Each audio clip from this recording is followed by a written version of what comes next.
ঢাকার সকালটা অনেক সময়ই নির্লিপ্ততা থাকে না। ক্লান্ত রিকশা, অফিসগামী মানুষ, হর্নের শব্দে ভরা শহরটা যেন প্রতিদিন এক যুদ্ধের ময়দান। শহরের গরম, ধুলো আর বাতাসে সর্বক্ষণ কেমন যেন বিষাক্ততা মিশে থাকে। এই উত্তপ্ত আবহাওয়ায় মানুষের মন মেজাজ ও চটে থাকে তার সঙ্গে পাল্লা দিয়ে, হয় সেটা কারণে কিংবা অকারণে। এই ভোরে রিমির মেজাজটাও ঠিক শহরের ওই উত্তপ্ত আবহাওয়ার মতো করে চটে আছে। সকাল হতেই মায়ের সাথে এক ধাপ ঝগড়া বাঁধিয়ে ফেলেছে। ঝগড়া করারও বিশেষ এক কারণ ছিল অবশ্য, সেটা হলো সকালের নাস্তা নিয়ে। আজ প্রায় দিন 5 পর সে ভার্সিটি যাবে, অথচ মায়ের সেদিকে কোনো প্রকার ভ্রুক্ষেপ নেই। তার জন্য যে সকাল সকাল উঠে নাস্তাটুকু বানিয়ে দিবে তাতেও খেয়াল নেই। মায়ের কথা হলো ভাত খেয়ে যাবে, কিন্তু সে কি এখনো ছোট বাচ্চা?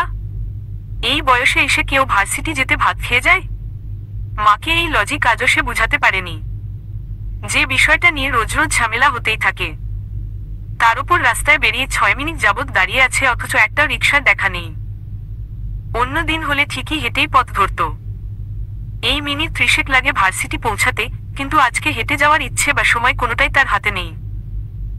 একরাশ বিরক্তি নিয়ে মিনিট 10 দাঁড়িয়ে থাকতে একটা রিকশা এসে থামল সামনে। রিমি কেন বাক্য ব্যয় না করেই উঠে পড়ল তাতে। সমস্যা বাঁধল সেখানে উঠেও। বৃদ্ধ চালক রিকশা এক টান দিতেই যেন মিনিট পার করে ফেলছে। রিমি বার কয়েক ঘড়ি দেখল।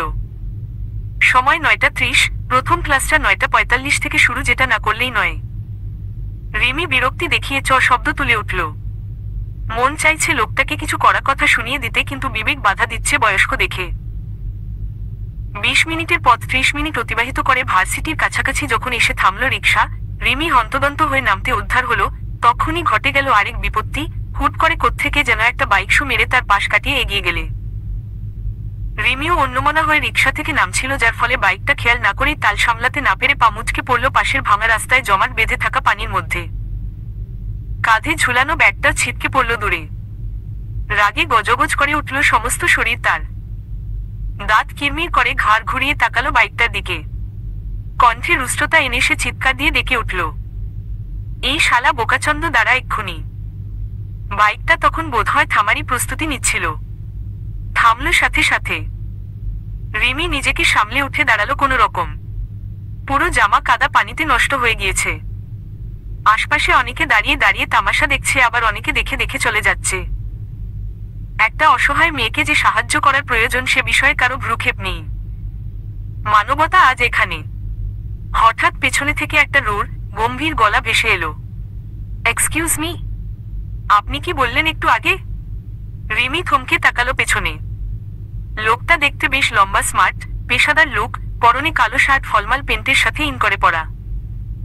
হাতে কালো রঙা হেলমেট ধরে রাখে, ওপর হাতের কবজিতে সিলভার ঘড়ি পরা। মুখে তীব্র অভিব্যক্তি, কিন্তু চোখে অবজ্ঞার রেখা। রিমি এক মুহূর্তে লোকটার আগাগোড়া সমস্ত কিছু নিজের আয়ত্তে নিয়ে নিল। তার চোখে কেমন লালসা ফুটে উঠতে উঠতেও তা আবার রাগের ফাঁকে চাপা পড়ে গেল। সে গর্জে উঠল, নাক ফুলিয়ে চওড়া কণ্ঠে বলল, চোখ কি মাথার ওপরে নিয়ে ঘুরেন নাকি? কি অবস্থা করেছেন আমার দেখুন তো। বলতে বলতে সে নিজের দিকে তাকালো। সামনে দাঁড়ানো লোকটার ফর্সা কপালে কয়েক স্তর ভাঁজ পড়ল, সাথে সাথে চোয়াল খানিক শক্ত হয়ে উঠল। কণ্ঠ আগের ন্যায় গম্ভীর রেখে সে বলল, দেখে আমার চলা উচিত ছিল নাকি আপনার? একে তো রং সাইডে রিকশা দাঁড় করিয়েছেন, তার উপর গাড়ি আসছে দেখেও আপনি নামার জন্য বাদরের মতো লাফালাফি করছিলেন। দোষ কি করেছে, আমি নাকি আপনি? রিমি চোখ গরম করে তাকালো। স্বভাব সুলভ তার তর্জনী উঠে এলো ওপরে। সে সামনে দাঁড়ানো লোকটার দিকে আঙুল তাক করে কিরমির করে বলল, অভদ্র লোক তো দেখছি আপনি। প্রথমত একটা মেয়েকে এভাবে ধাক্কা দিয়ে পানিতে ফেলে দিলেন, তার উপর আবার কথা শোনাতে এসেছেন। লজ্জা করে না আপনার?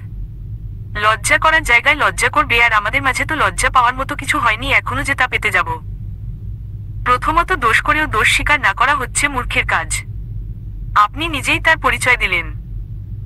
দ্বিতীয়, মেয়ে মানুষের সাথে ঝগড়া করার মতো বোকা বা অহেতুক সময় আমার নাই, কারণ তারা বুঝে কম, চিল্লায় বেশি। রিমি রেগে গিয়ে বলল, আপনি বেশি বাড়াবাড়ি করছেন। এবার দোষ করেছেন কোথায় ক্ষমা চাইবেন, সেটা না করে আপনি ছুড়ে কথা বলছেন। দারুণ যুক্তি। এক্ষুনি ক্ষমা চাইবেন আর আমার এই অবস্থার জন্য ক্ষতিপূরণ দিবেন, না হয় এক পাও এগোতে দিব না। লোকটা হালকা ঠোঁটে টান দিয়ে বিদ্রুপ হেসে বলল, ম্যাডাম, দায়িত্বজ্ঞানহীন আচরণ ঢাকার অনেকের স্বভাব, নতুন কিছু না। আর আমি তো গেলাম দেখি আমাকে কে আটকায়। বলেই লোকটা গড়গড় পায়ে প্রস্থান করল সেখান থেকে। একবার পেছনে ফিরে তাকালো না অবধি। রিমি রাগে গজগজ করতে লাগলো। সে কখনো ঝগড়ায় হারার মেয়ে না, দোষ জারি হোক জিততে তো তাকে হবেই। আজ এই লোকটা তাকে এভাবে মাতো দিল, বিষয়টা কোনোভাবেই তার হজমযোগ্য নয়। সে এর শেষ দেখে ছাড়বে। রিমি সিদ্ধান্ত নিল, এই লোকটার সাথে দুর্ভাগ্যক্রমে আর দেখা হলে তার কবর রচনা করবে সে। ঢাকা আর্টস ইউনিভার্সিটির ক্যাম্পাসে উৎসবের আমেজ। সবাই ফিসফিস করে বলছে, আজ নতুন লেকচারার আসবেন। শোনা গেছে অনেক স্মার্ট লোক, বয়স 28 কিংবা 29-এর বেশি নয়, বাইরে থেকে পড়াশোনা শেষ করে এসেছেন। এখনো সিঙ্গেল। ইনস্টাগ্রামে ছবি দেখেছে অনেকে, একদম তরতাজা, হ্যান্ডসাম। রিমি ক্যাম্পাসে ঢুকেই সর্বপ্রথম ওয়াশরুমের দিকে দৌড়ালো। নিজের জামা কাপড় পানি দিয়ে ধুয়ে নিল সুন্দর করে। এরপর নিজের একমাত্র বেস্টু আয়েশা সহ ক্লাসরুমে এসে একদম শেষের বেঞ্চটাতে বসল। যদিও ক্লাসের সময় হয়ে গিয়েছে, কিন্তু তখনও টিচার আসেনি। আয়েশা হঠাৎ বলল, শোন, যদি লেকচারার হ্যান্ডসাম হয়, আমি সিরিয়াসলি পড়াশোনায় মন দিব। রিমি চোখ ঘুরিয়ে তাকালো, মুখ বিকৃত করে বলল, ছেলেদের হ্যান্ডসামনেস দেখে পড়াশোনায় মন বসায় নাকি? আয়েশা অনিশ্চিত কণ্ঠে জানালো, তুই বুঝবি না। স্যারকে ইমপ্রেস করতে হলে ভালো ছাত্রী হওয়া জরুরি, বুঝলি? রিমি হেসে দিল আয়েশার কথায়। সকলের মুখে স্যারের এত প্রশংসা শুনে তারও বেশ আগ্রহ জাগছে জানার। কিন্তু সে তা মোটেই কারো কাছে প্রকাশ করবে না। চুপি চুপি কাজ সেরে ফেলতেই সে পছন্দ করে বেশি। দেখা গেল সকলের চোখের সামনে দিয়ে সে স্যারকে পটিয়ে নিল, তখন সবাই তার ওপর জেলাস হয়ে মাটিতে লুটোপুটি খাবে। বিষয়টা সত্যি আনন্দদায়ক হবে। সে যে চুপেরুস্তাম একথা কাউকে সে জানতে দিতে নারাজ। বিষয়টা ভেবে রিমি আনমনে হাসল। তারা হেসে গল্প করতে করতে সময় পার হচ্ছিল। একটু পর প্রিন্সিপাল স্যার ক্লাসে ঢুকেন। প্রিন্সিপাল অনেক হাস্যরসিক একজন মানুষ, সারাক্ষণ তার মুখে হাসি লেগে থাকে। তিনি এসেই সকলের মনোযোগ আকর্ষণ করতে বললেন, শিক্ষার্থীরা, আজ থেকে আমাদের আর্কিটেকচার ডিপার্টমেন্টে নতুন একজন লেকচারার জয়েন করছেন। তিনি অনেক অভিজ্ঞ এবং বহির্বিশ্ব থেকে ডিগ্রি অর্জন করে এসেছেন। আসুন, স্বাগত জানাই। নিজের পাশে দাঁড়ানো সুদর্শন একজন পুরুষের দিকে অনুসরণ করে তিনি বললেন, উনি হলেন আমাদের নতুন অতিথি, মিস্টার রোভেন জেবা। নতুন লেকচারারের আগমনে সকলের মাঝে হাততালির রোল পড়ে গেল। মেয়েদের চোখে মুখে উচ্ছ্বাস। তারা যেমনটা আশা করেছিল স্যার তার চেয়ে ওপরে, বিষয়টা ভেবেই আনন্দে ফেটে পড়ছে সকলে। সকলে একসাথে হয়ে স্যারকে সালাম জানালো। কিন্তু তার মাঝেও একজনের চোখ হঠাৎ করেই থমকে যায়। প্রথমে নাম শুনে কিছু বোঝেনি রিমি, কিন্তু যখন প্রিন্সিপাল স্যারের পাশে দাঁড়িয়ে থাকা মানুষটা ধীরে ধীরে সামনে এগিয়ে এল, তখন রিমির চোখ বড় বড় হয়ে গেল। এটাই তো সেই লোক। সকালবেলার ঝগড়ার সেই লোকটাই আজ তার ক্লাসে লেকচারার হয়ে এসেছেন। এ কেমন কাকতালীয় ব্যাপার হতে পারে? রোয়ান হাসিমুখে ক্লাসের দিকে তাকিয়ে বলল, ভালো লাগছে তোমাদের সঙ্গে কাজ শুরু করতে। আশা করি সবাই পরস্পরের প্রতি সম্মান রাখবে, চাই সে ছাত্র হোক, চাই শিক্ষক। স্যারের কথায় সকলে সম্মতি জানিয়ে উঠল। রোয়ান কথা বলতে বলতে হঠাৎ তার নজর সবার পেছনের বেঞ্চেটায় আটকে গেল। সে ভ্রু উঁচিয়ে সেদিকে লক্ষ্য করল। ঠিক দেখছে নাকি ভুল নিশ্চিত হতে পারছে না। খানিক এগোলো সামনে, কাঙ্ক্ষিত বৃষ্টি বুঝতেই তার ঠোঁটের কোণে এক রহস্যময়ী হাসি ফুটে উঠল। রিমি ঘাড় যথাসম্ভব নিচু করে রেখেছে যাতে ঘুণাক্ষরেও তার হদিস লোকটা না পায়। এ কেমন অন্যায় হয়ে গেল তার সাথে? তখন এত কথা শুনিয়ে এলো লোকটাকে। কে জানতো উনি যে তাদেরই ক্লাসের নতুন লেকচারার? যদি বুঝতো তবে এত বড় দুঃসাহস কোনো কালেই করতো না। হিমি নিচু মাথায় ফিসফিস করে বলল, এই শুরু যদি হয় এমন, তবে শেষটা কেমন হবে কে জানে। কি বাজে সকাল আজ তার, কে জানে পরবর্তী সময়টা কেমন হবে। রিমি আজ একদম শেষ বেঞ্চে বসে আছে। এমনিতে তার স্বভাব কিন্তু মোটেই এরকম নয়। সে সাধারণত মাঝামাঝি বা সামনের দিকে বসতেই পছন্দ করে, কিন্তু আজ নয়। আজ সে শুধু চায় অদৃশ্য হয়ে থাকতে। প্রিন্সিপাল নতুন লেকচারারকে সকলের সাথে পরিচয় করিয়ে দিয়েই তিনি চলে গিয়েছেন। আজকের প্রথম ক্লাসটা তারই ছিল। রোয়ান ক্লাসে ঢুকেই একবার চোখ ঘুরিয়ে সবার দিকে তাকালো। তার চক্ষুদয় সর্বাদাই বেশ তীক্ষ্ণ। ছাত্রছাত্রীদের চোখে হাসি, মুগ্ধতা, উৎসাহ সবই স্পষ্ট। শুধু একজনে মুখ নিচু, চোখ এড়িয়ে যাওয়ার চেষ্টা করছে। রোয়ান তাকালো, ফের পিছন এসে চিনে ফেললেন তৎক্ষণাৎ আকাশি রঙা 3 পিচ পরা মেয়েটাকে। কিন্তু কিছু বলল না তখন। শুধু একবার হালকা চোখ টিপে মুচকি হেসে নজর সরিয়ে নিল। রিমি চুপ, সে আগের ন্যায় ঘাড় খাদে নামিয়ে বসে। আজ ব্যথায় ঘাড় চলে যাবে, তাও সে এই স্যারের নজরে পড়বে না। আয়েশা তার পাশে, উৎসুক কণ্ঠে সে রিমির কানে কানে বলে উঠল, স্যার একদম সিনেমার হিরো টাইপ, আমি তো অলরেডি ফ্যান। রিমি ঝাঁকিয়ে চোখ পাকালো, ঠোক বাঁকালো খানিক, বিকৃত কণ্ঠে ফিসফিস করে বলল, তুই জানিস না লোকটা বাস্তবে কেমন? রিমি রেহেনো কথায় কপালে ভাঁজ পড়ল খানিক আয়েশার। সে তীক্ষ্ণ চোখে চেয়ে প্রশ্ন করল, মানে? রিমি বলল না কিছু, মুখ গোমরা করে অন্যদের ফাঁক গলিয়ে তাকিয়ে রইল সামনের দিকে। রোয়ান শিক্ষার্থীদের প্রশ্ন করল, আপনারা সবাই এক একজন করে নিজের নাম আর কেন এই সাবজেক্ট বেছে নিয়েছেন সেটা বলবেন। ছাত্রছাত্রীরা একে একে বলছে। আয়েশা জানালো সে ছোটবেলা থেকে ডিজাইন ভালোবাসে। রিমির পালা এলো সবার শেষে। সে তখনও টেবিলের নিচে মাথা গুজে আছে। সাধারণত তার ব্যক্তিত্ব কখনো এমন নয়, সে প্রতিবাদ করার মতো মেয়ে, দোষ যার হোক ঝগড়া জিতে যাওয়ার মতো মেয়ে। ভয়? সে তো তার থেকে 10 হাত দূরের, কিন্তু তার কি হলো? কেন সে এই লোকটাকে ভয় পাচ্ছে, পালিয়ে বেড়াতে চাচ্ছে? ভয় ঘেমে উঠেছে তার গা। সামনে থেকে স্যারের গম্ভীর কণ্ঠে ভেসে এলো, নেক্সট, নিজের পরিচয় দিন। রিমি শুকনো ঢোক গিলল, তবে কি এবার তার আর শেষ রক্ষা হলো না? এই বজ্জাত লোক যদি প্রিন্সিপালের কাছে কমপ্লেইন করে দেন, তাকে তো ঘাড় ধাক্কা দিয়ে বের করে দিবে। রিমি উৎসত ভাবতে ভাবতে হঠাৎ হাতে কারে ধাক্কা পেল। ঘাড় ফিরাতে আয়েশা ইশারা করে বলল, কি হলো দাঁড়া, স্যার তোকে জিজ্ঞেস করছে তো। রিমি ভীত হেসে মাথাটা যথাসম্ভব নিচু করে সে দাঁড়ালো, গলা শুকনো, কণ্ঠ প্রায় রোদ তার, তাও কোনো রকম মিহি কণ্ঠে বলল, আমি রিমি, আর আমি এটা বেছে নিয়েছি কারণ আমি আমার মতো কিছু বানাতে চাই, মানে আমার নিজস্ব ভাবনা দিয়ে। উত্তর শুনে রোয়ান একটু হাসল। নিজের জায়গা ছেড়ে এগিয়ে এসে বুকে হাত গুজে দাঁড়ালো রিমিদের বেঞ্চের পাশে। ভ্রু গুটিয়ে এলো তার, অনিশ্চিত কণ্ঠে প্রশ্ন করল, নিজস্ব ভাবনা? That's a nice excuse when you don't have a real answer. ক্লাসে সকলের নজর সেদিকে, হালকা হাসির শব্দ। রিমি থমকে গেল। তার মুখ লাল হয়ে উঠল রাগে, অপমানে। সে বুঝল লোকটা তাকে চিনে গিয়েছে আর ইচ্ছে করে তখনের প্রতিশোধ নিচ্ছে। রোয়ান বেশ সিরিয়াস মুখভঙ্গি করে তাকালো এবার, আবার বলল, আপনি কি আজ সকালেই ঠিক করে এসেছেন স্যারকে বিরক্ত করতেই থাকবেন? সবাই থতমত খেয়ে তাকালো। রিমিও চাইল এবার চোখ তুলে। মেয়েটার ফর্সা মুখ তখন লালচে, চোখেও টলমলে পানি, কাপা গলায় বলল, আমি তো কিছু করিনি স্যার।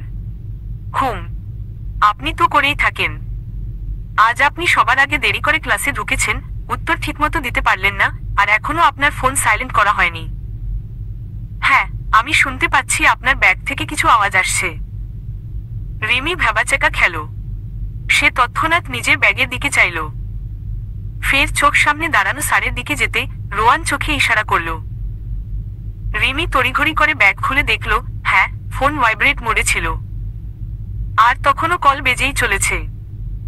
রোয়ান চোয়াল শক্ত করল খানিক, শক্ত কণ্ঠে জানালো, ক্লাসে ঢোকার আগে প্রতিটা স্টুডেন্টের উচিত ফোন সাইলেন্ট করে রাখা। এটুকু কমন সেন্স কি আপনার হয়নি এখনো? রিমি নজর সরালো, মিহি কণ্ঠে বলল, সরি স্যার, অন্য সময় অন্য ক্লাসে কি করেছেন তা আমি জানি না, কিন্তু আমার ক্লাসে ফোন ভাইব্রেট মোডেও রাখা যাবে না। মিস রিমি, আপনি ক্লাসের পর আমার রুমে আসবেন। আপনার জন্য ছোট্ট একটা ওয়েলকামিং টাস্ক রয়েছে। এ বলে রোয়ান চলে গেল সেখান থেকে। আশেপাশে কেউ কেউ মুখ চেপে হাসছে। আয়েশা নিজের কৌতূহল থমাতে না পেরে কানে কানে বলে বসল, তোর সাথে স্যার কি আগে থেকেই পরিচিত নাকি? রিমি হিমশীতল মুখে শুধু বলল, বজ্জাত লোক আমাকে মনে রেখেছে, এবং খুব ভালো করেই রেখেছে। বাকি পুরোটা সময় রিমির চুপচাপ কেটেছে। আয়েশার হাজার প্রশ্ন আর কৌতূহল তোয়াক্কা না করেই সে চুপচাপ বসেছিল। রোয়ান ও আর কিছু বলেনি অবশ্য। সে নিজের মতো করে ক্লাস নিয়ে বেরিয়ে এসেছে। ক্লাস শেষে রিমি ধীরে ধীরে হাঁটছে স্যারের রুমের দিকে। তার মনে হচ্ছে কোনো এক মৃত্যুদণ্ড কার্যকর করতে যাচ্ছে সে। ভয় গুটিয়ে আসছে তার পা বারবার।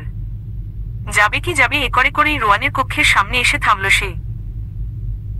পেছনে কিছুটা দূরে আয়েশা দাঁড়িয়ে তাকেও আসতে বলেছিল, কিন্তু ফাজি মেয়ে বন্ধু নামের কলঙ্ক তা প্রমাণ করে দিয়ে এই বাঘের খাঁচায় তাকে একাই ছেড়ে দিল। রিমি খোলা দরজা দিয়ে হালকা মাথা ঢুকিয়ে উকি দিয়ে দেখতে চাইল কেউ আছে কিনা, কিন্তু চেয়ার ফাঁকা, ভেতরেও কারো উপস্থিতি আছে বলে মনে হয় না। স্যার নেই বিষয়টা ভেবেই খুশিতে নেচে উঠল মন। সে ফোঁস করে একটা নিঃশ্বাস ফেলে উল্টো ঘুরে চলে যাওয়ার জন্য পা বাড়ালো, অমনি হঠাৎ ডাক এলো ভেতর থেকে, ভেতরে আসুন মিস রিমি, আমি আসতে বলেছি, চলে যেতে নই। অমনি থমকে দাঁড়ালো তার পাজোড়া। ভয় ভয় ফিরে তাকালো, আবার ধীর পায়ে প্রবেশ করলো ভেতরে। রোয়ান তখন সোফায় বসে, হাতে কিছু ফাইলপত্র, চোখে সাদা ফ্রেমের একটা চশমা। রিমি ঢুকেই সুন্দর করে সালাম দিল। রোয়ান হেসে জবাব দিব সালামের। হাতে ধরা কাগজপত্রগুলো টেবিলে গুছিয়ে রেখে সে উঠে দাঁড়ালো। ঘড়ির দিকে চেয়ে রোয়ান রুষ্ট কণ্ঠে বলল, আপনি 15 মিনিট লেট। আমাকে 15 মিনিট ধরে এখানে অপেক্ষা করিয়ে রেখেছেন। প্রথমই বলুন এর শাস্তি কি দেওয়া যায়? রিমি অপরাধবোধ গলায় জানালো, সরি স্যার, ভুল হয়েছে, আমি ইচ্ছে করে করিনি। রোয়ান মাথা ঝাঁকালো, পাশের একটা চেয়ার টেনে সে রাখল রিমির পাশে। রিমির দিকে চেয়ে ইশারা করে বলল, বসুন। ইতস্তত হয়ে রিমি বলল, জি স্যার, সমস্যা নেই, বসতে হবে না। আমাকে কেন ডেকেছি লেন? নট বেড, তোমার ভদ্রতা দেখে আমি ইমপ্রেসড। আপনি থেকে এক লাফে লোকটা তুমিতে চলে এসেছে, এতক্ষণ তবে দম করতে তার সাথে আপনি আপনি করছিল নাকি? কথাটা ভেবে একজন মাথায় রক্ত উঠে এলো রিমির। মন চাইল ছুটতে পালাতে, কিন্তু স্যার দেখে অভদ্রতা করতে পারল না। রিমি ঠোঁট মিথ্যে হাসি ঠোঁটে টেনে বলল, জি স্যার, ধন্যবাদ। বসুন তবে, ফের বলল রোয়ান। রিমি বিনা বাক্যে বসল এবার। তার ঠিক সামনের সোফায় বসল রোয়ান। রিমির দিকে চেয়ে একাধারে চোখ পড়ল রিমিরও বার কয়েক। এক মুহূর্তের জন্য মনে হলো যেন তাকে ছেলে পক্ষ দেখতে এসেছে। মহা বিরক্তি ফুটে উঠল তার চেহারায়। একইভাবে গড়ালো প্রায় মিনিট 7।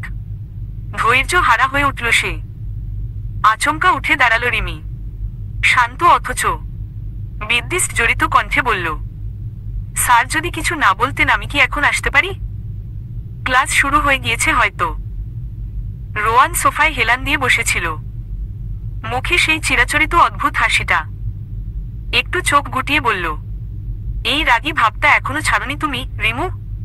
রিমি থমকে গেল, চোখ বড় হয়ে গেল বিস্ময়ে। মানে? সে ভেবেছিল তখনের ঘটনা ঘটানোর পরে এই লোকটা তাকে চিনেছে ঠিকই, কিন্তু হয়তো ভান করছে না জানার। কিন্তু এখন এই যে এখনো বলল, মানে উনি আগে থেকেই আমাকে চিনেন? রিমির চোখে এক রাশ কৌতূহল, কণ্ঠ খানিক কাঁপা। আমাকে আপনি আগে থেকেই চিনতেন? রোয়ান উঠে দাঁড়ালো, আলগোছে হাঁটছে রুমের ভেতর।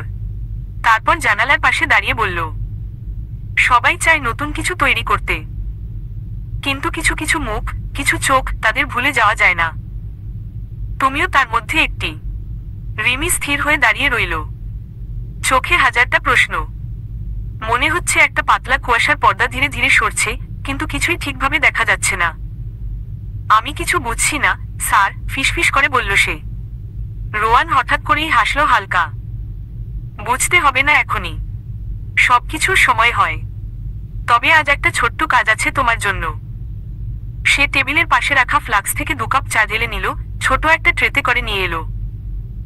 একটা কাপ এগিয়ে দিল রিমির দিকে। এটা তোমার ওয়েলকামিং টাস্ক। শুধু বসে একটু সময় কাটাও।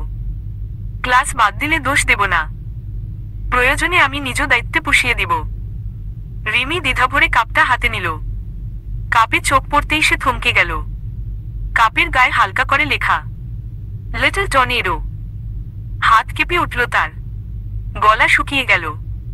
এই নামে তো তাকে কেউ একবারই ডেকেছিল, ক্লাস 8-এ এক পৌষের বিকেলে। স্কুলের দেয়ালে চক দিয়ে লেখা ছিল এই নামটা। তারপর শেষ পরীক্ষায় যখন সব বন্ধুরা মিলে আড্ডা দিচ্ছিল, সেই টম দোকান থেকে চা খেয়ে বেরিয়েছিল, ছোট্ট একটি ছেলে হাতে একটি কাগজ গুজে দিয়ে গিয়েছিল। তাতে তো সে দেখেছিল এই সম্বোধন সাথে 2 লাইনের গোটা গোটা অক্ষরে লেখা কিছু বাক্য। স্পষ্ট মনে পড়ে গেল রিমির। মানুষের জীবনে কিছু কিছু এমন ঘটনা থাকে যেগুলো খুব অবুঝ বয়সে ঘটলেও তা মনে দাগ কেটে যায়। সেদিনের ঘটনাটা ও রিমির কিশোরী মনে তেমন দাগ কেটেছিল। কিন্তু কখনো জানতে পারেনি কে পাঠিয়েছিল সে চিঠি, কে ডেকেছিল সে নামে। সে বিস্ময় চোখে একবার চায়ের কাপের দিকে তাকালো, একবার রোয়ানের দিকে। এত বছর পর আবার এই ডাক। তবে কি উনি সে ছিল সে চিঠির মালিক? রিমি অনিশ্চিত কণ্ঠে শুধালো এবার। আপনি আপনি কি তাহলে? রোয়ান কিছু বলল না, শুধু চুপচাপ চায়ের চুমুক দিতে লাগলো, চোখে এক রহস্যময় হাসি। রিমি যখন রোয়ানের কক্ষ থেকে বেরিয়ে এল, তখন তার মনে যেন এক অদ্ভুত ভার। হাতে চায়ের কাপটা আঁকড়ে ধরে রেখেছে তখনও। চোখে বিস্ময়, এক ধ্যানে কি যেন ভেবে চলেছে, মনে এক ধরনের কুয়াশা। হেলে দুলে হেঁটে এগিয়ে যাচ্ছে সামনের দিকে। আয়েশা দূরে দাঁড়িয়েছিল, দৌড়ে এসে প্রশ্ন ছুড়তে শুরু করল। কি বলল? কি করল? শাস্তি দিল? না রাগ করল? রিমি ধীরে ধীরে হেঁটে যাচ্ছিল, মুখে একটিও শব্দ নেই। শুধু একবার ঘাড় ঘুরিয়ে আয়েশার দিকে তাকালো। আয়েশা ননস্টপ প্রশ্ন করেই চলেছে, তার মাঝে পাহাড় সমান কৌতূহল। এত সময় ধরে স্যার কি এমন শাস্তি দিল? জানতে আগ্রহ ভরা নয়নে চেয়ে আছে রিমির দিকে। রিমি ঠোঁটের কোণে অদ্ভুত এক টানা রেখার দেখা মিলল, সে মিহি স্বরে বলল, আমি মনে হয় চিনতে পেরেছি ওনাকে। আয়েশা অবাক হয়ে দাঁড়িয়ে গেল। রিমির হাতের কোণই ধরে টেনে দাঁড় করিয়ে দিল সে। ভ্রু কুঁচকে প্রশ্ন করল, মানে? কিন্তু রিমির জবাব নেই।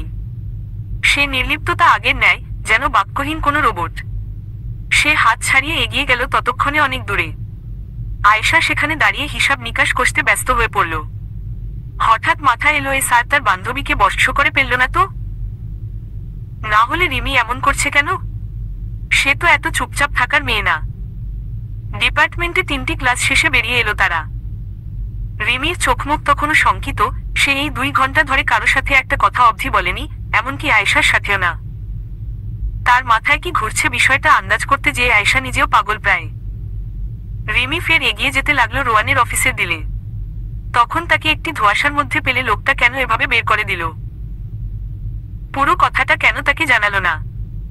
এটা তাকে জানতে হবে, না হলে আজ আর শান্তিতে দিন কাটবে না, খেতে পারবে না, ঘুমাতে পারবে না। রিমি আবার স্যারের কক্ষের দিকে যেতে দেখে আয়েশা থামালো। আবার কেন ওইদিকে যাচ্ছিস রিমি? পাগল হলি নাকি তুই? রিমি অনিশ্চিত কণ্ঠে বলল, আমাকে কিছু প্রশ্নের উত্তর জানতে হবে আয়েশা, যার উত্তর শুধু ওনার কাছেই রয়েছে। আয়েশা হতবাক হয়ে জানতে চায়, কি প্রশ্ন, কি বলছিস? তোকে পরে সব জানাবো, এখন আয় আমার সাথে। বলে রিমি আয়েশাকে হেঁচকা টেনে নিয়ে গেল রোয়ানের কক্ষের সামনে। কিন্তু সেখানে গিয়ে কারো উপস্থিতি পেল না। এদিক সেদিকে খোঁজাখুঁজি করেও যখন তার দেখা মিলল না, রিমি অন্য একজনের থেকে জিজ্ঞেস করে জানতে পারল রোয়ান চলে গিয়েছে। মন খারাপ হলো তার তৎক্ষণাৎ। মুখ ভার করে ফিরে এলো বাড়িতে।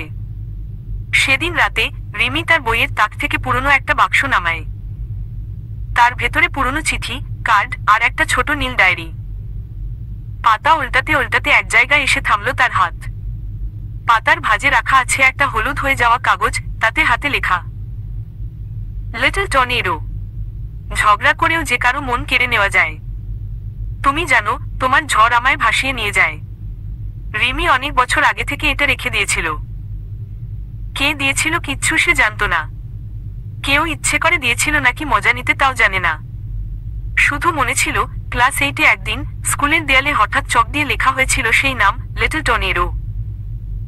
সবাই ভেবেছিল এটা মজা, কিন্তু কেন যেন তার মনে অদ্ভুত এক আকর্ষণ, অনুভূতি ফুটে উঠেছিল সেদিন। সেই নাম না জানা চিঠির মালিক, আগন্তুকের প্রেমে পড়েছিল কিশোরী মন, যা আজও হুটহাট কেঁপে ওঠে মনে হলে। কিন্তু আজ এভাবে সে পুরনো দিন সামনে উঠে আসবে কল্পনাতীত তার। মায়ের ডাকে ভাবনার জগৎ থেকে বেরিয়ে এলো সে। রাত তখন 10টার ঘরে। সারাদিন একটা দানা না খেয়েও আজ দিব্যি সে জীবিত ঘুরে বেড়াচ্ছে, যেখানে একবেলা খাবার অনিয়ম হলে খিদের ছোটে পাগল প্রায় হয়ে ওঠে যে মেয়ে। তড়িঘড়ি বক্সটা আগের জায়গায় ঢুকিয়ে রেখে দিল, আর চিরকুটটা নিজের ব্যাগে রাখল। বেরিয়ে এলো ঘর থেকে। মা তখন টেবিলে খাবার দিয়েছে, বাবা বসে চেয়ারে, তার ভাই রকিবও বসে অপেক্ষা করছে রিমির। রিমি বেরিয়ে আসতে মা মাথায় থাপড় মেরে রুক্ষ কণ্ঠে কয়েকটা কথা শুনিয়ে দিলেন। সেও মন ভার করে প্রত্যুত্তর না করে গিয়ে বসল। খাওয়ার মাঝে রিমির বাবা মোস্তফা কামাল সাহেব হঠাৎ গলা খাকি দিয়ে উঠলেন, তিনি হাসপাস করে শান্ত স্বরে বললেন, কালকে তোমার ক্লাস রয়েছে রিমিমা? রিমি খেতে খেতেই মাথা ঝাঁকালো। হ্যাঁ আব্বু আছে। তিনি খানিক চুপ রইলেন, কিছু বলতে চাইছেন অথচ জোরটা কণ্ঠে আটকে তার। চেয়েও যেন বের করতে পারছেন না। আলিয়া বেগম স্বামীর অস্তিত্ব দেখে বললেন, এত দ্বিধা দ্বন্দ্বে পড়লে কেন? তুমি আবার যা বলার বল, ও তো এখন ছোট না, বুঝবে সব।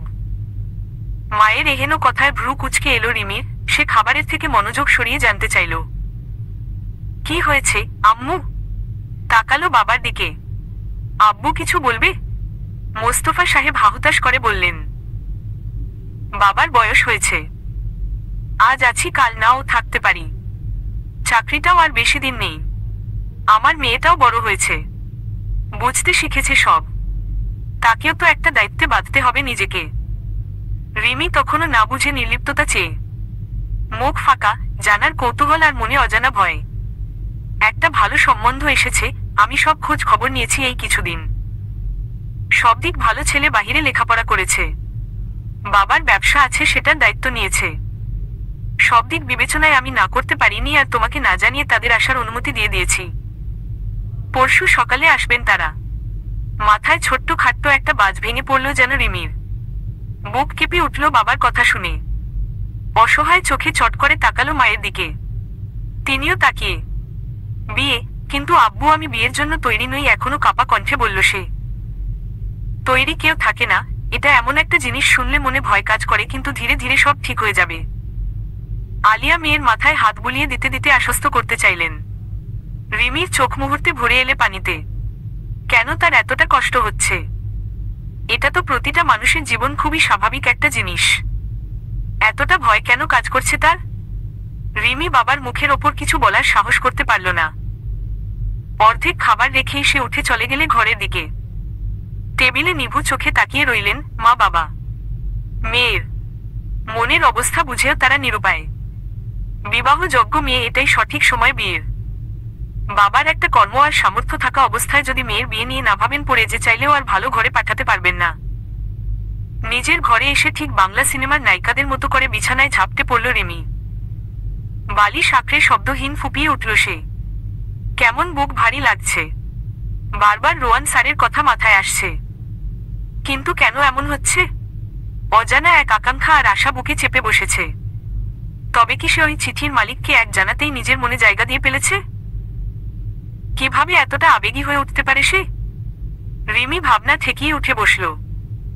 চোখ মুছে নিল দুহাতে, মনে শত সাহস জুগিয়ে নিজেই নিজেকে বিড়বিড় করে বলে উঠল, তকদিরে যে থাকুক আর যাই থাকুক, আমাকে জানতে হবে আপনি কি সত্যি সেই। আজ বেশ ভোরেই রিমির ঘুম ভাঙে। চারদিকে তখন সবে সূর্য অম্বরীতে প্রতীয়মান হচ্ছিল। পাখিদের কিচিরমিচির শব্দ ভারী হচ্ছিল। সকাল 5:30টার ঘরে তখন। প্রতিদিন সে 9টার আগে ঘুম ছুটাতেই পারে না, অথচ আজ দিব্যি তারা লেজ তুলে পালিয়েছে সকাল সকাল। উঠল সে আড়মোড় ভেঙে, মন মেজাজ ভীষণ অস্থির তার। চোখে পেছনের রাতের দুঃস্বপ্নের ছায়া। রিমি ফ্রেশ হয়ে বহুদিন পর আজ ফজরের নামাজ আদায় করে নিল। কিছুক্ষণ এদিক সেদিকে পায়চারি করতে করতে সে মায়ের আওয়াজ পেল। কিচেনে হয়তো নাস্তা তৈরি করতে ঢুকেছেন। রিমি সেদিকে এগিয়ে গেল। মা তখন রুটি বানাচ্ছে। সে পাশে গিয়ে দাঁড়াতে আলিয়া বেগম মেয়েকে এত সকালে দেখে খানিক অবাক হয়ে চেয়ে রইলেন। অবিশ্বাস্য কণ্ঠে ভ্রু কুঁচকিয়ে প্রশ্ন করলেন, আজ এত সকালে মহারানী দেখা? কি ব্যাপার? রিমি মায়ের কথার উত্তরে স্বাভাবিকভাবে জবাব দিল, ঘুম ভেঙে গিয়েছে তাই। আলিয়া বেগম তীক্ষ্ণ হাসলেন, নিজের কাজে ব্যস্ত হয়ে পড়লেন আবার। রিমি বেরিয়ে আসতে নিচ্ছিল, তিনি ডাকলেন আবার, কণ্ঠে নিষেধাজ্ঞা দিয়ে বললেন, এম ড্যাশ, আজ বাইরে কোথাও যাওয়ার দরকার নেই, বাড়িতেই থাক। রিমি অবাক কণ্ঠে জানতে চাইল, কেন বাহিরে যাব না? আমার আজকে ক্লাস আছে, ভার্সিটি যেতে হবে। আলিয়া বেগমের স্বরে অনুশাসনের কঠোরতা। একদিন না গেলে কিছু হবে না, তোর বাবা নিষেধ করেছে যেতে।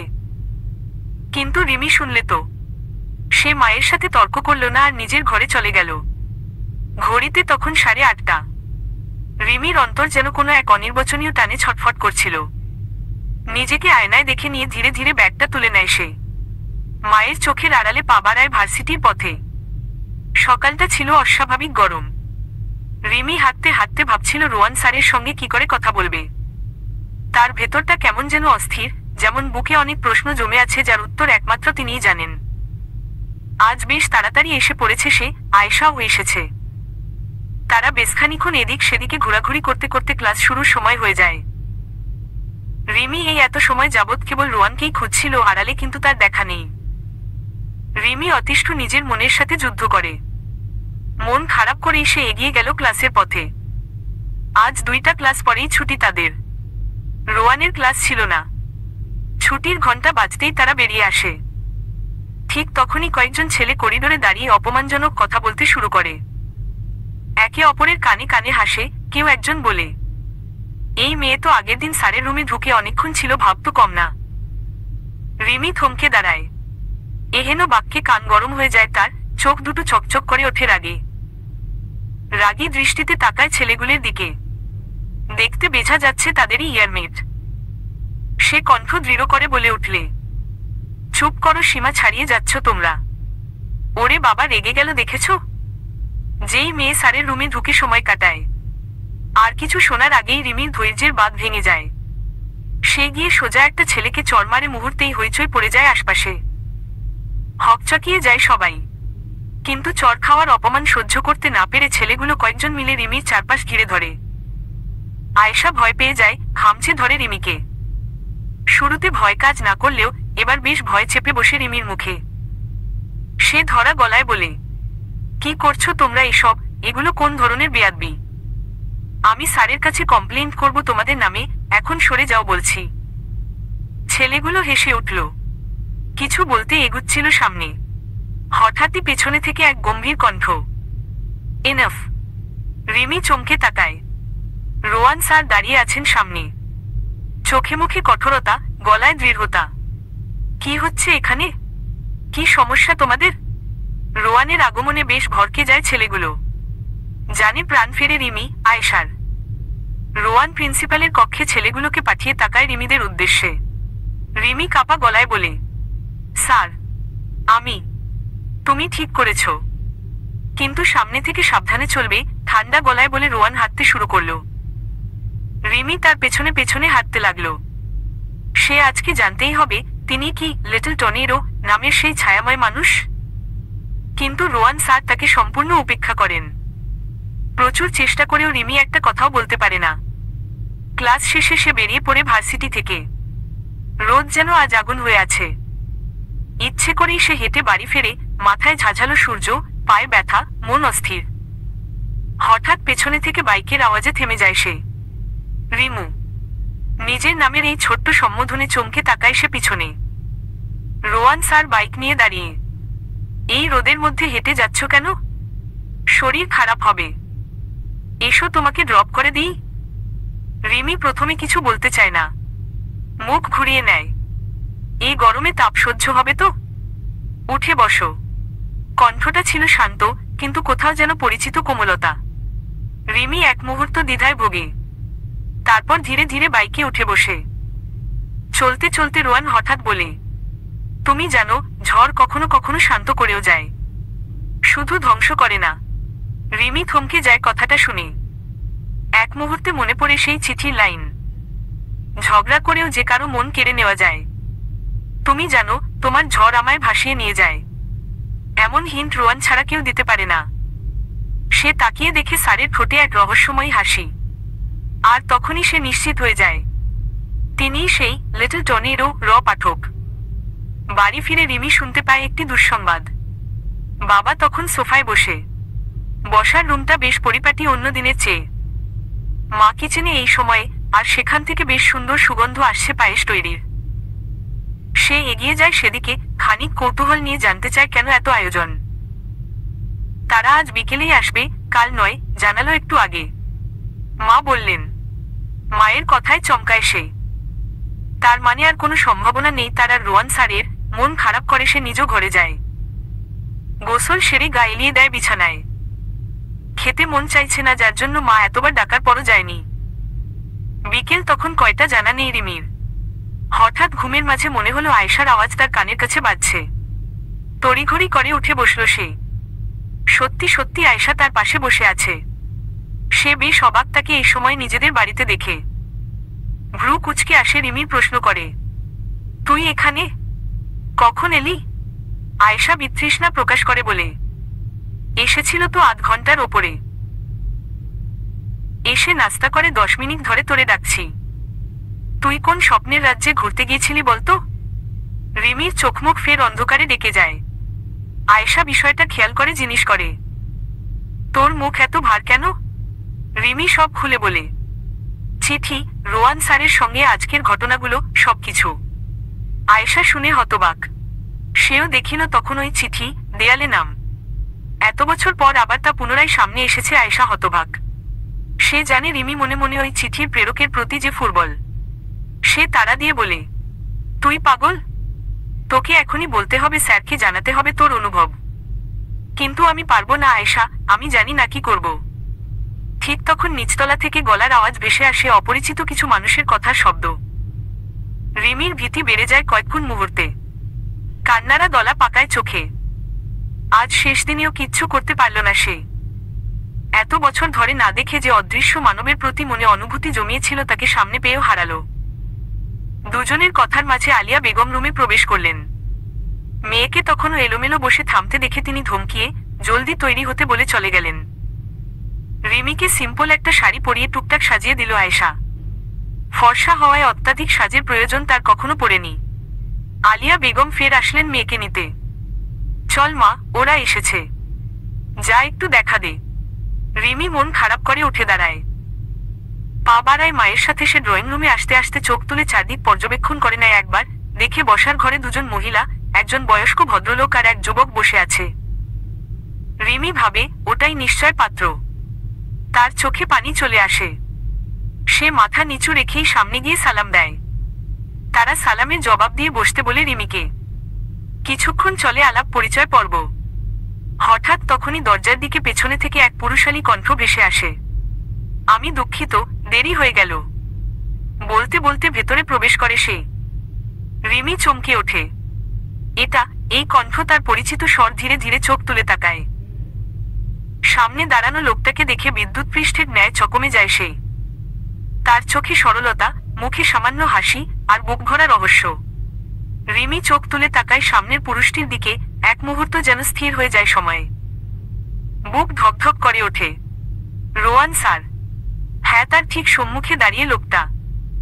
চুলগুলো বেশ খানিকটা এলোমেলো, যেন বেশ তাড়াহুড়ায় এসেছে কোথাও থেকে। গায়ের হালকা নীল শার্টটাও ঘামে লেপটে গিয়েছে শরীরে।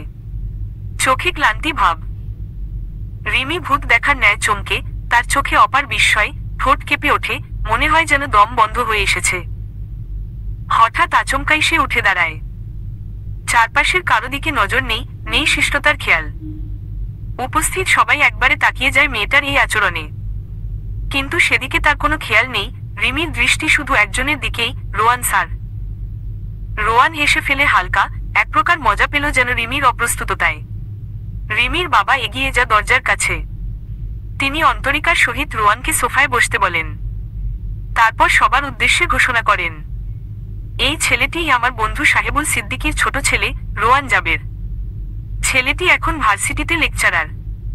আলিয়া বেগম কাছে আসেন, ঠান্ডা শরবতের একটি গ্লাস এগিয়ে দেন রোয়ানের দিকে, অস্থির হয়ে বলেন, এই নাও বাবা, শরবতটুকু খাও, ভালো লাগবে।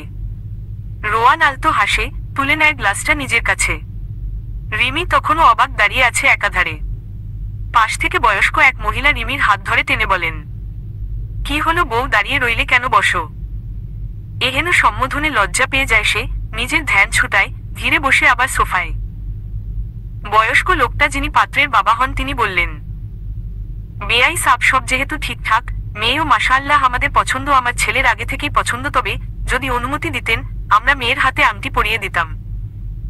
মোস্তফা সাহেব হাসলেন, হাত বাড়িয়ে করমর্দন করতে করতে মাথা ঝাঁকিয়ে বললেন, অবশ্যই অবশ্যই, আমি আর কি বলবো, আপনাদের যেটা ইচ্ছে।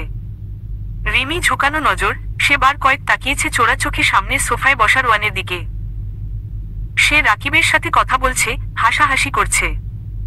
রিমি কৌতূহল নিয়ে ভাবছে, রোয়ান স্যার কেন এলো? কি সম্পর্ক ওনার এই লোকগুলোর সাথে? উনি কি বিয়েটা ভাঙতে এসেছেন? মনে ভয় আর এক টুকরো আশার আলো, দুই কাজ করছে তার। মহিলাদের একজন ব্যাগ থেকে একটা আংটির বক্স বের করে তার রোয়ানের দিকে এগিয়ে দিতে দিতে বললেন, এই নে রোয়ান বাবা, রিমির হাতে এটা পরিয়ে দে। মুখটা মুহূর্তে ফর্সা হয়ে যায় বিস্ময় রিমির। সে যেন ঠিক বিশ্বাস করতে পারছে না নিজের কানকে। চট কর। সে রোয়ানের দিকেই তাকায়, তার মানে উনি দেখতে এসেছেন, উনি পাত্র। যে লোকটা তার চিঠির রহস্য, তার লিটল টনিরো, সেই লোকটি আজ তার জীবনের সঙ্গী হয়ে আসতে চলেছে। রোয়ানের চোখে তখন শান্ত এক দৃষ্টির ঝিলিক। সে বুঝে গেছে রিমির মনের ভিতরটা ধীরে ধীরে নরম হয়ে আসছে। মুহূর্ত পরে রিমির হাতে আংটি পরিয়ে দেওয়া হয়। কেমন যেন একটা স্বপ্নময় পরিবেশ তৈরি হয় ঘরে। উপস্থিত সকলে হাততালি দেয়। আয়েশা আলিয়া বেগমের কানে কানে ফিসফিস করে কিছু বলে। তিনি সম্মতি জানায়, এগিয়ে এসে মহিলাদের উদ্দেশ্যে বলেন, ওদের একটু একা কথা বলতে দেওয়া উচিত, কি বলেন আপা? তারা হেসে একমত জানান। আয়েশা দৌড়ে এগিয়ে আসে রিমির কাছে, তাকে নিজের সাথে তুলে নিয়ে যায় রুমের দিকে। রম্য স্বরে যেতে যেতে সে হিসহিস করে বলে, তোদের আলাদা কথা বলার ব্যবস্থা কিভাবে করে দিলাম দেখলি। ধন্যবাদ স্বরূপ তোর দেবরের সাথে আমার লাইনটা করিয়ে দিস, বলে চোখ ফিটফিট করে। রিমি কিরমির করে তাকায়। আয়েশা রিমির রাগ দেখে কথা ঘুরায়, বলে, আর শোন, চিঠির রহস্যটা আজই খোলাসা করে ফেল। হঠাৎ উধাও হয়ে পড়ে আবার বিয়ে পর্যন্ত। হুহ। রিমি একটু লজ্জায় পড়ে, তবে চুপচাপ আয়েশার সাথে রুমে চলে আসে। রোয়ানও আসে কয়েক মিনিট পর। ঘরে দুজন মুখোমুখি। বাইরে থেকে আসা পায়েসের গন্ধ, জানালার পাশে পড়া রোদের আলো আর নরম নরম নীরবতা ঘরটাকে যেন আলাদা রকম এক অনুভবের ভেতর ডুবিয়ে দিচ্ছে। দুজনের মাঝে কিছু সময় চোখাচেখি নীরবতায় কাটে। রোয়ান চেয়ে সামনের রমণীর দিকে আর রিমির ঝুঁকিয়ে রাখা নজর। সে লজ্জায় আস্ত, কিচ্ছু বলবে করবে তার শক্তি বা সাহস কিচ্ছু যেন হচ্ছে না। হঠাৎ রোয়ান গলা খাকি দেয়। মিনমিনি কণ্ঠে বলে, রেগে আছো? রিমি সে প্রশ্নের জবাব দেয় না, বরং শেষমেশ জিজ্ঞেস করেই ফেলে, আমার ধারণা ভুল ছিল না তাই না?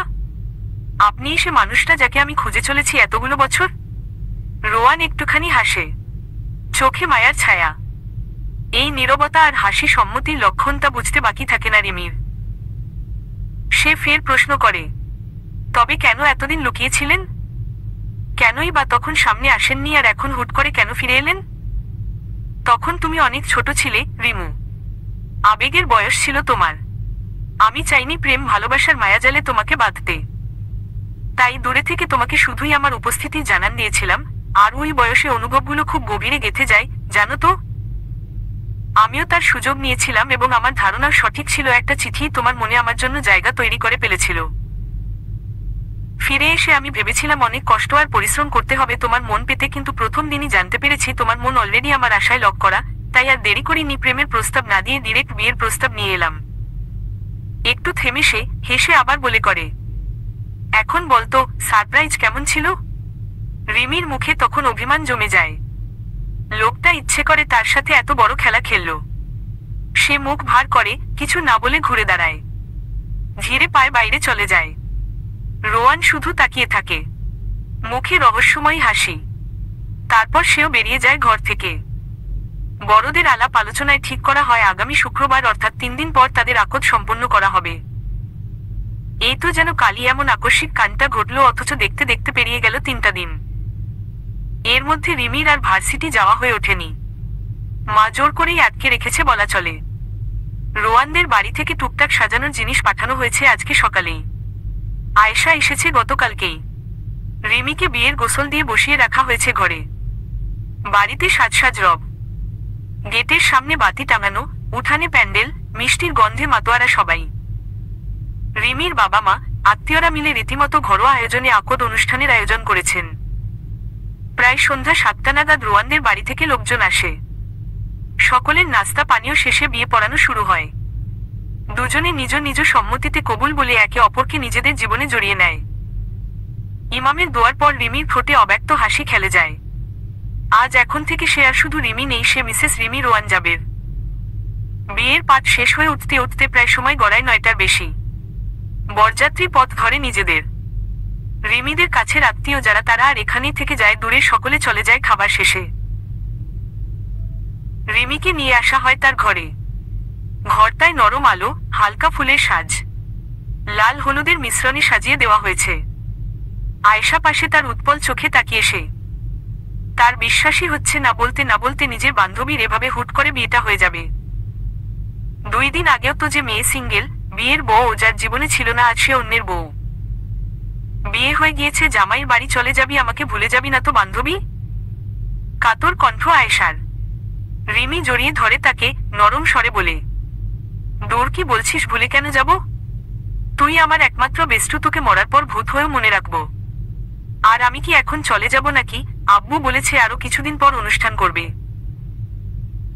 দুজনের গল্পের মাঝে আলিয়া বেগম দুধের গ্লাস হাতে ভেতরে আসেন, সাথে দুজন দূর সম্পর্কের ভাবি। তারা রিমিকে নিয়মকানুন শিখিয়ে দিয়ে চলে যান সকলে একসাথে। সময় তখন প্রায় 12:30। রিমি বসে আছে বিছানায় লাল শাড়িতে, মুখে লাজুক ছায়া। রোয়ান দরজা খুলে আস্তে আস্তে ঘরে ঢোকে। দরজা আটকে দেয়। রোয়েশয় বসে রিমি আওয়াজ পেয়ে। বুকের ধুপধাপ শব্দ জোরালো আকার ধারণ করে মেয়েটার। ভীত হাবভাব যেন যুদ্ধের সমান। রোয়ান এগিয়ে আসে বিছানার পাশটায়। রিমির ঘোমটা মুখের ওপর থেকে সরিয়ে দিয়ে রম্যস্বরে বলে, আমি এসেছি।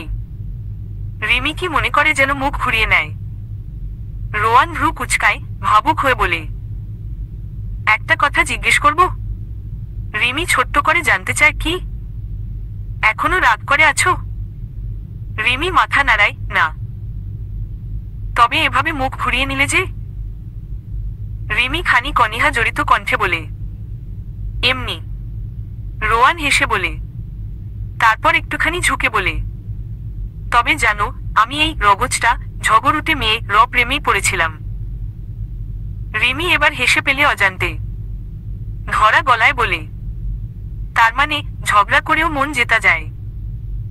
রোয়ান মাথা দুলায় ওপর নিচ, আগায় সামনে, আলতো হাতে চিবুক ধরে নিজের দিকে ফিরায় মুখখানা, ঠোঁট ছুঁয়ে দেয় রিমির কপালে। নরম এক চুমু। রিমি লজ্জায় মুখ লুকায় রোয়ানের বুকে। এই স্বপ্নের রাতটা নিয়ে শত জল্পনা কল্পনা তার। মানুষটা ছিল তার স্বপ্নের, অদৃশ্য স্বপ্নের পুরুষ, যাকে পাওয়া বা যার দেখা পাওয়া ছিল কল্পনাতীত, অথচ তকদির তাদের কিভাবে যেন পুনরায় এক করে দিল। রিমির মনে আর কোনো সংকোচ নেই, এই পুরুষের ছোঁয়ায় কোনো অস্বস্তি নেই, আছে শুধু লজ্জা, একটুখানি অস্থিরতা। রোয়ান কপাল থেকে ঠোঁট সরিয়ে তা ঠেকালো রমণীর ওষ্ঠের ভাঁজে। রিমি চমকালো ঠিকই, কেঁপে উঠল শিহরণে। খামছে ধরল হঠাৎ রোয়ানের চুল, পরক্ষণেই নিজেকে সামলে সামিল করল তাতে। রমণীর সঙ্গ পেয়ে যেন মাতাল হয়ে উঠল 28 বছরের এই যুবক। রাতটা তখন ধীরে ধীরে গভীর হতে থাকলো, সাথে গভীর হতে লাগলো তাদের ছোঁয়া। মিশে গেল একে অপরের ভালোবাসাময় বন্ধনে। সাক্ষী রইল গভীর রাতের ওই জ্যোৎস্না, অজস্র তারা। আর দুজন মানুষের জীবনের শুরু হয় নতুন অধ্যায়, ঝগড়া, প্রেম আর অনুভবের সুরে বাঁধা এক ভালোবাসার গল্পে। সমাপ্তি। গল্প তর্কতর।